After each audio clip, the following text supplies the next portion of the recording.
La parole est à Brigitte Barège.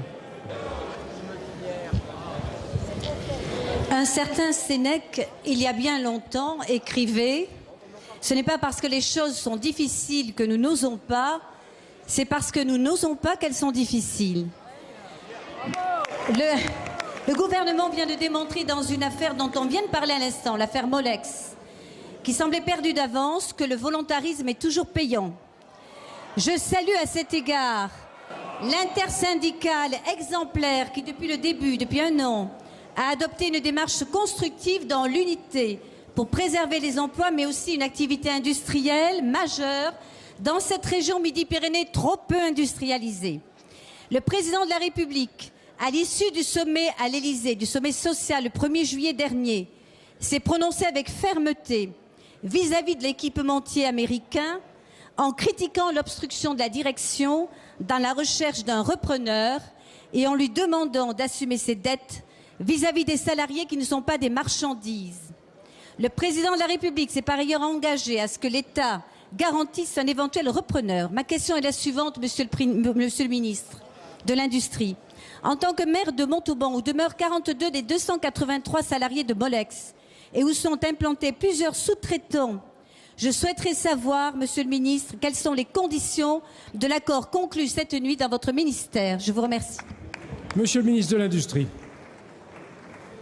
Merci, Monsieur le Président. Madame le député Brigitte Barège, vous qui défendez d'ailleurs, en tant que député maire de Montauban, depuis plusieurs mois, le destin du savoir-faire des ouvriers de Molex, qui ont largement contribué à faire de Renault et de PSA leurs principaux clients.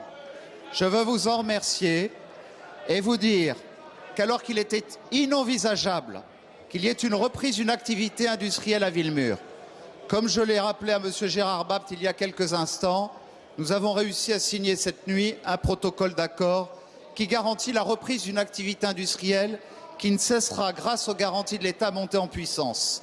Quelles sont ces garanties?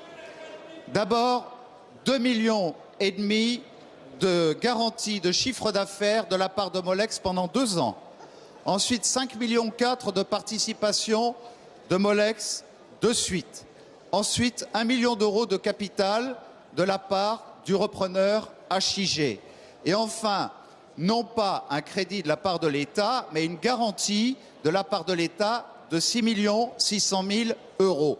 C'est ce qui permet aujourd'hui la reprise d'une activité qui montera en puissance. Je m'y engage, comme je l'avais fait sur New Fabrice à Châtellerault, où au mois de juillet, j'avais dit je reviendrai avec des emplois. Au mois de septembre, c'est 220 emplois de créer grâce à l'installation d'une industrie de papeterie. Et d'un autre côté, il y a un plan social qui est en discussion aujourd'hui en Assemblée générale et aussi en comité d'entreprise, pour lequel les salariés doivent prendre une décision ce soir, qui porte sur un plan social de 28 millions d'euros, dans lequel il y a à la fois des primes extralégales et il y a un accompagnement à la requalification, à la formation et au reclassement, et une garantie de versement à 100% des salariés pendant 9 mois. Voilà, pour nous, ça n'était pas le plan social et une relance de l'activité industrielle, c'était Roland Museau.